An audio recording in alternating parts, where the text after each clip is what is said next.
अंग्रेज हुकूमत ने आज के दिन उनको फांसी दी थी। महज 23 साल और 22 साल की उम्र थी। भगत सिंह जी ने जो कुर्बानी दी उसको आज सज्जा करने के लिए हम आए हैं, आज उनको सैल्यूट करने के लिए आए हैं। लेकिन मेरे मीडिया के साथियों को मैं कहना चाहता हूँ कि भगत सिंह की कुर्बानी किस बात के लिए हुई थी?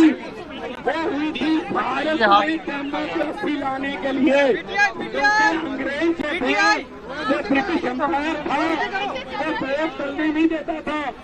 तो भगत सिंह की, राजगुरु सुखदेव चंद्रशेखर आजाद, लाला लाजपत राय की लड़ाई क्या थी कि आप लोग अपने देश चाहिए, हमारा देश छोड़ के चले जाइए, देश में अपने नेता वोट डालकर। उनकी कुर्बानी के बाद 1947 में देश आजाद हुआ। 1947 में देश आजाद हुआ, हमें वोटर कार्ड मिले, हम अपने नेता खुद चुनने लगे। लेकिन आज भगत सिंह, राजगुरु सुखदेव की आत्मा तड़प रही होगी कि इस देश में डेमोक्रेसी बची नहीं है। आज भगत सिंह की आत्मा तड़प रही होगी कि इस आजादी के लिए हमने कुर्बानियां दी थी। ये आजादी है कि विपक्ष को आप प्रचार न करने दो, विपक्ष को वोटों में इलेक्शन न लड़ने दो, विपक्ष के नेताओं को सीधा उठा के जेल में फेंक दो। अगर विपक्ष जीत रहा है तो चंडीगढ़ की तरह 8 वोट कैंसिल करा के अपनी मर्जी का मेयर बनाने दो। क्या ये भगत सिंह ने सोचा था? आज के दिन इनकी बुतों के सामने खड़े इनकी आत्मा तड़पती होगी। अरविंद केजरीवाल को तो पकड़ लोगे, लेकिन उनकी सोच को गिरफ्तार कैसे करोगे?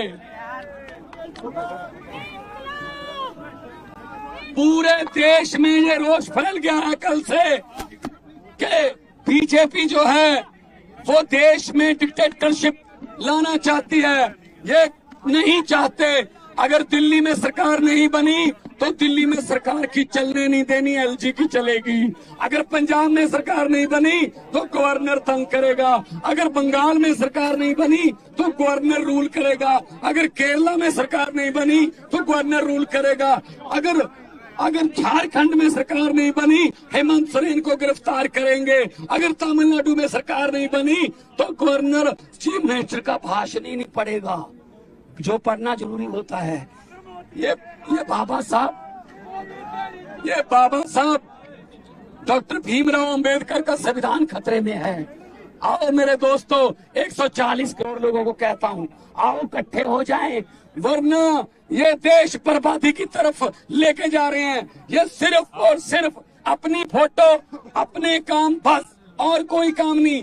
ED, CBI, supreme court, election commission, NITI Aayog किसी की बात नहीं मानते। ये क्या समझ रखा है इन्होंने देश को? ये देश किसी के बाप की जागीर नहीं है। इन्होंने समझ रखा है।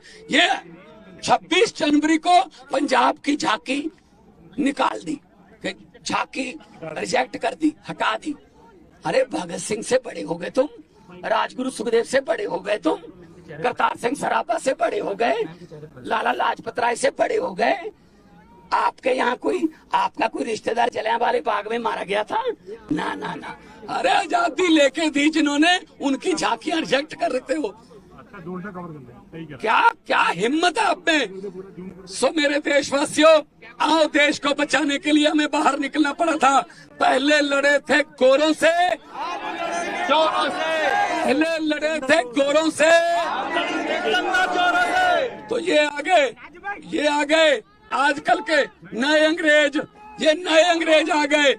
आज आपको सुन के हैरानी होगी, आज पूरी दुनिया के अखबारों में, वाशिंगटन पोस्ट, न्यूयॉर्क, जर्मनी के कई अखबार, उन्होंने फ्रंट पेज पे छापा है कि भारत में डेमोक्रेसी खतरे में है। और ये कह रहे हैं ये बिगेस्ट डेमोक्रेसी है।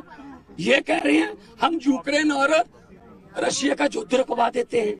ऐड आती है ना, पापा मोदी ने युद्ध रुकवा दिया।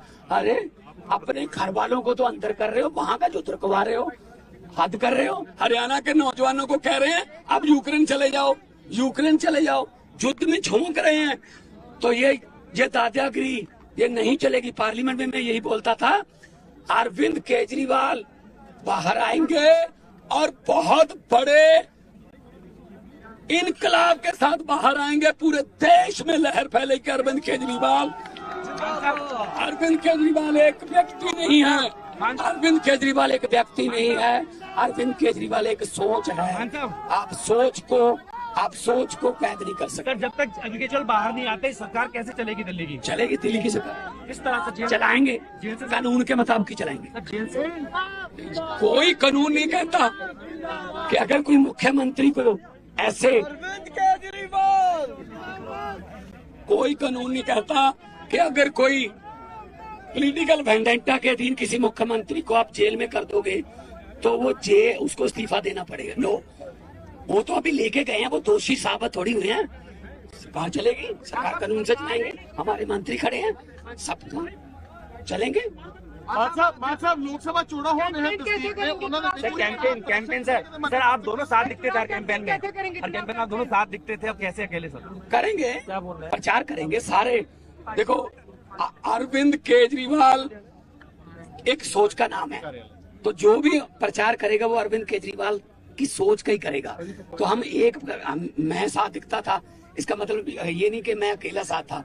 करोड़ों लाखों और भी केजरीवाल है देश में। हर उम्मीदवार केजरीवाल है, हर उम्मीदवार केजरीवाल होगा, हर उम्मीदवार केजरीवाल होगा, हर वॉलंटियर केजरीवाल होगा।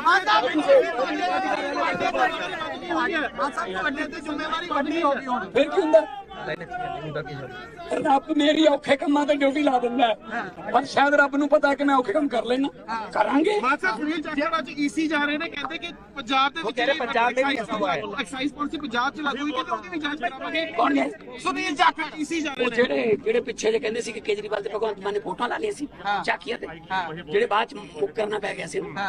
ਛੱਡੋ ਪਰੇ। ਕਿਹੜੀ ਪਾਰਟੀ ਨੇ ਅੱਜ ਕੱਲ? ਜਾਖੜ ਸਾਹਿਬ ਕਿਹੜੀ ਪਾਰਟੀ ਦੇ? ਅੱਜ ਕੱਲ ਭਾਜਪਾ ਦੇ ਪ੍ਰਧਾਨ ਨੇ। ਅੱਜ ਕੱਲ ਭਾਜਪਾ। ਚਲੋ ਕੋਈ ਉਹਨਾਂ ਨੂੰ ਕਹੋ ਪਹਿਲਾਂ ਪਾਰਟੀ ਦੀ ਸਟੇਬਿਲਿਟੀ ਦੱਸ ਦਿਓ ਵੀ ਕਿੱਥੇ ਹੋ, ਫਿਰ ਬਾਅਦ ਚ ਗੱਲ ਕਰਾਂਗੇ। ਇੱਥੋਂ ਪਾਰਟੀ ਦੇ ਆਫਿਸ ਵੱਲ ਨੂੰ ਜਾਵਾਂਗੇ, पार्टी के ऑफिस वाले जाएंगे। अब यहाँ से पार्टी के ऑफिस की तरफ मार्च करेंगे। शहीद आजम भगत सिंह, राजगुरु सुखदेव को श्रद्धांजलि देके हम उनको याद करेंगे और उनकी सोच को बचाने के लिए। भगत सिंह की सोच ये थी कि मुझे कोई शक नहीं कि आजादी मिलेगी या ना, आजादी तो मिलेगी, लेकिन मुझे डर इस बात का है कि आजादी के बाद देश कौन से हाथों में जाएगा। और आज ये डर पूरा सही साबित हो गया भगत सिंह का। ये लोग आ गए, ये लोग डिक्टेटरशिप करते हैं। किसी के एमएलए खरीद लो, किसी की सरकार तोड़ दो, कहीं राज्यसभा में खरीद लो, कहीं लोकसभा में खरीद लो, विधानसभा में खरीद लो। ये खरीदो फरोख्त वाला भाई सब काम देश में बंद होना चाहिए। लोकतंत्र को बचाना है। कौम को कबीलों में मत बांटिए, लंबे सफर को मीलों में मत बांटिए। एक बहता दरिया है मेरा भारत देश, इसको नदियों और झीलों में मत बांटिए।